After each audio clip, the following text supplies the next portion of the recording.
किसी गांव में राजू नाम का एक लड़का रहता था।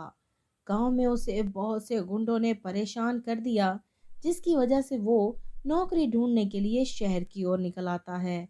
सारा दिन शहर में नौकरी ढूंढते ढूंढते वो थक गया था, लेकिन उसे कहीं भी काम नहीं मिल रहा था। उसके पास खाना खाने तक के पैसे नहीं थे। वो सड़कों पर मारा मारा फिर रहा था और शदीद गर्मी की वजह से वो एक सड़क पर बेहोश हो जाता है। उसे सड़क पर बेहोश पड़ा देख एक बूढ़ी औरत जल्दी से उसे बचाने आती है। एक बर्तन में पानी लाकर उसे पानी डालकर होश में लाती है और सड़क से उठाकर साइड पर कर देती है। तभी रामू उससे पूछता है। अरे, आप बहुत अच्छी हैं। आप मुझे कोई देवी लग रही हैं। आपने मेरी जान बचाई। आपका बहुत बहुत धन्यवाद। आप कौन हैं?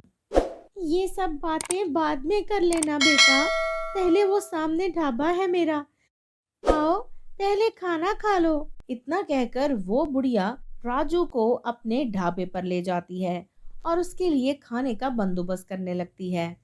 उसके ढाबे पर लगी फोटो देखकर राजू हैरान रह जाता है।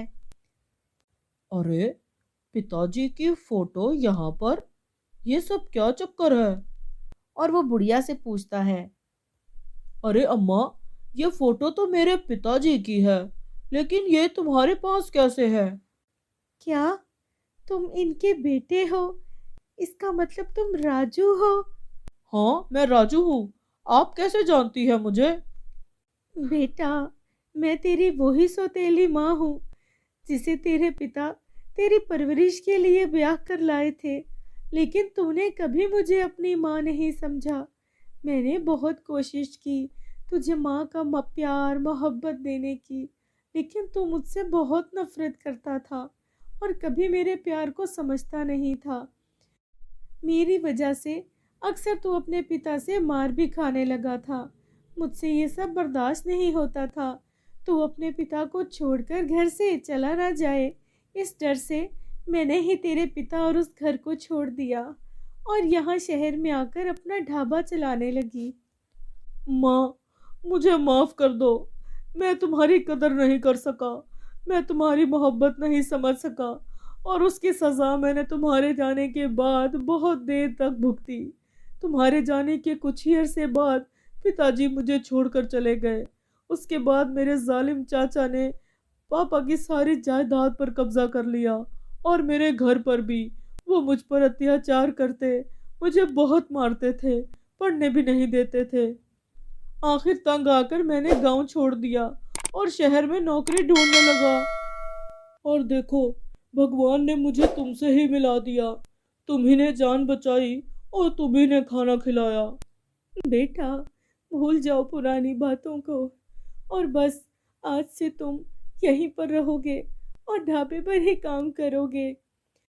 राजू जल्दी से माँ के कदम छूकर आशीर्वाद लेता है और काम शुरू कर देता है।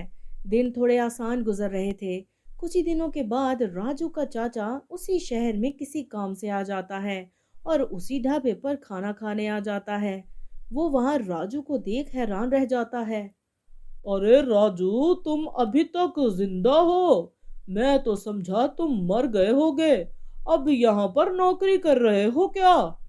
तभी वहां राजू की माँ आ जाती है और कहती है, नहीं, राजू यहाँ नौकरी नहीं करता, वो यहाँ का मालिक है।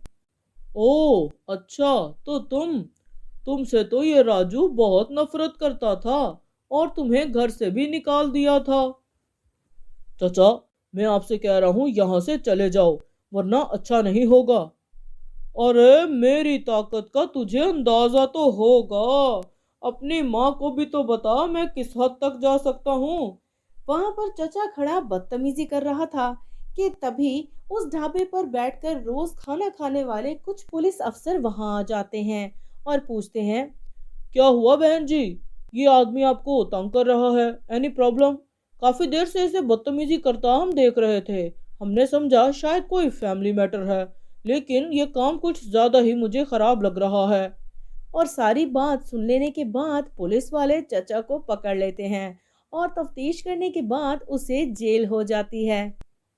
दूसरी तरफ राजू अपनी माँ के साथ हंसी खुशी ढाबे पर जिंदगी गुजारने लगता है।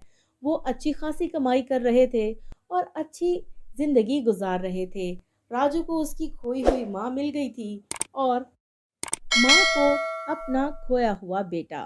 कहानी आपको कैसी लगी हमें कमेंट में ज़रूर बताइएगा। इस कहानी से हमें ये सबक मिलता है कि सौतेले होना हमेशा ही एक जुर्म नहीं होता, लेकिन हमारे माशरे में सौतेले नाम से ही उसकी जांच कर ली जाती है। बाज़ सौतेले रिश्ते जालिम नहीं होते, उन्हें अपनों से भी ज़्यादा मोहब्बत देते हैं, लेकिन हम समझ नहीं पाते। कहानी आपको पसंद आई हो तो लाइक करें और चैनल को सब्सक्राइब कर दें।